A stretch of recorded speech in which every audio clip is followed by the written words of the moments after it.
First question's from Kirsten Watson. Go ahead. Hey, Trevor. In that first inning there, you had three walks and one hit by pitch. I imagine that an outing like that can be really frustrating. But knowing that it's only spring training, is there anything that you can take away from that inning? Yeah, I wasn't super frustrated. I was just kind of like trying to figure out what was going on. And like you said, it's spring training, so not too worried about it. What I'm pleased with is I was able to lock it in after that and get back in a groove. Second inning was a little bit shaky as well, but by the third and the fourth, I had locked it in pretty well and felt like I had better command and better feel of the game and was kind of getting on a roll. So happy with that part of it for sure. And would you mind sharing just the adjustments that you did have to make and really what you were feeling, since I know that you are so in tune with your body and being able to read that? Yeah, I mean, so the first inning, I couldn't, like, my right eye wasn't really like focusing well for whatever reason. So I did some like CO2 exhalation stuff, kind of locked that back in. Not sure if it was the lighting or what it was, but this kind of felt like my head was swimming. So I got that locked back in, and then my delivery was just out of whack too a little bit in the first. I was rushing a little bit, probably trying to throw a little bit too hard out of the gate. It's something obviously I've emphasized this spring, is trying to make sure that I step on the velocity pedal a little bit, just to make sure that I'm in the ranges I need to be. So legs were a little bit tired today after I reintroduced sprints to my routine day before yesterday. So legs were a little bit tired after doing that. All just part of spring training though, getting the body ready to go, and cycling and getting ready for spring training. Getting ready for the season. Next question's from Dave Vassay. Go ahead. Hey, Trevor, I know you've had some fun about having to hit this year, but at some point soon, do you want to take some hacks in a game before the regular season starts? Not really.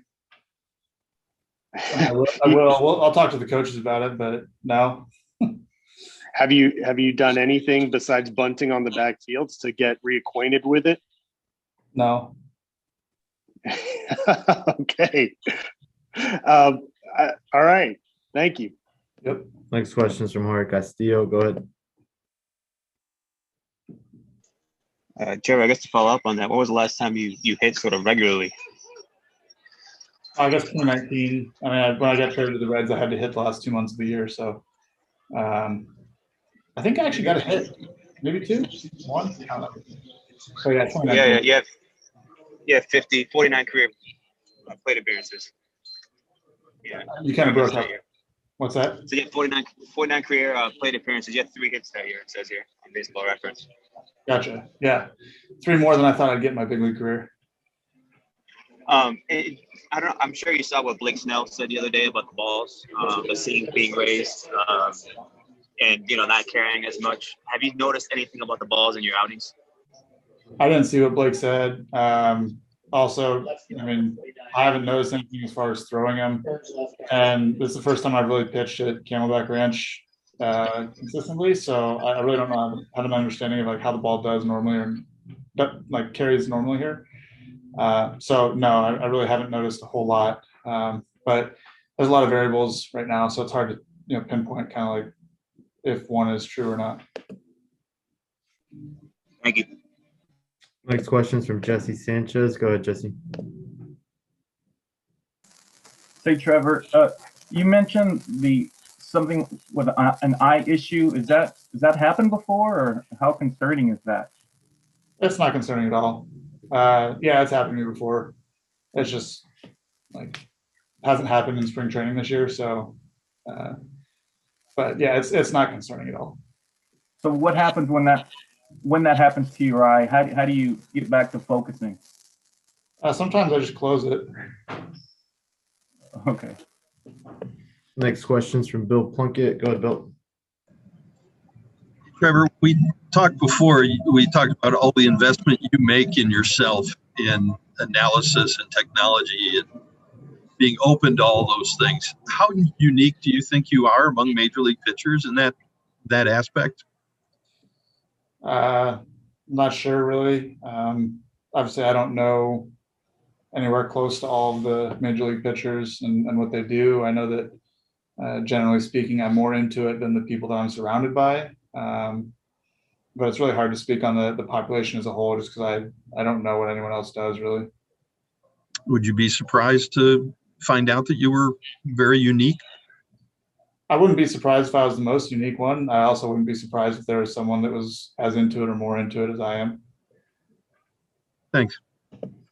Next question's from Brooks Smith. Go ahead, Brooks. Hey, Trev, apologize if this was already asked, but a big topic right now is the minor league rule with the shifts. And I'm wondering if you have any thoughts on MLB potentially looking at changing the rules on shifting infielders.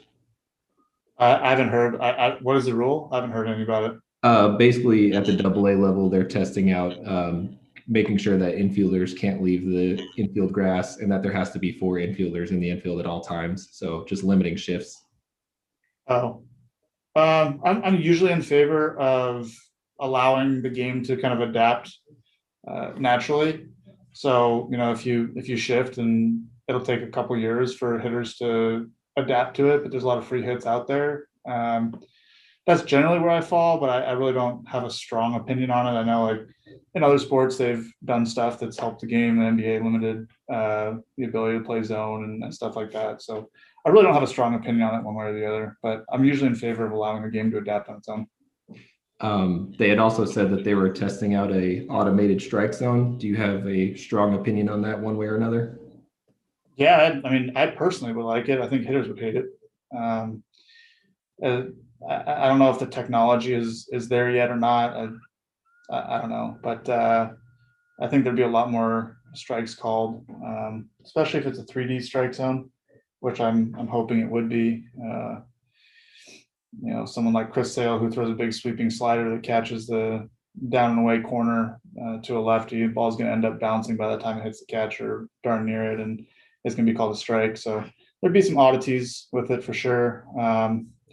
But yeah, again, I don't really have a strong opinion on that one way or the other. So I can see it from both sides.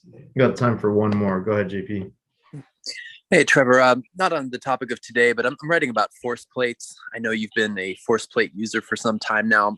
What specifically do you find useful about them, and how helpful have they been to your durability in your career? I find them really useful for, I primarily use them for daily, testing of, where my body's at. I do jumps on them daily, so I understand where my central nervous system's at and how ready I am to train. It's just one of the markers that I use, though. I also use them for like mid-thigh pulls, and I use them a lot in the off season to understand, like force production on squats or deadlifts, especially as I'm trying to lift for speed with a bar speed measure. I use my gym aware and my force plates kind of in combination a lot. Depth drops. So I use them for a lot of different stuff. It just gives another data point to understand what you're getting out of your training and compare session to session, and also like compare where my body's at day to day. So they've been super helpful.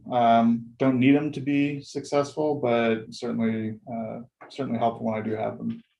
And what was the first time in your career you can remember the team that you played for having its own force plates in-house? Oh, it was the Indians, I think, in 2017 maybe. But I know force plates have been around for a while.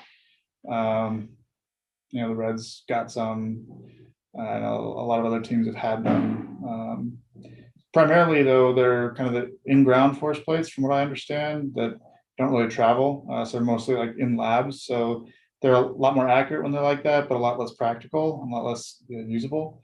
So as far as like the mobile ones that I use that I can jump on every day and travel with, that's kind of like a new occurrence, probably back to 2017, I would guess.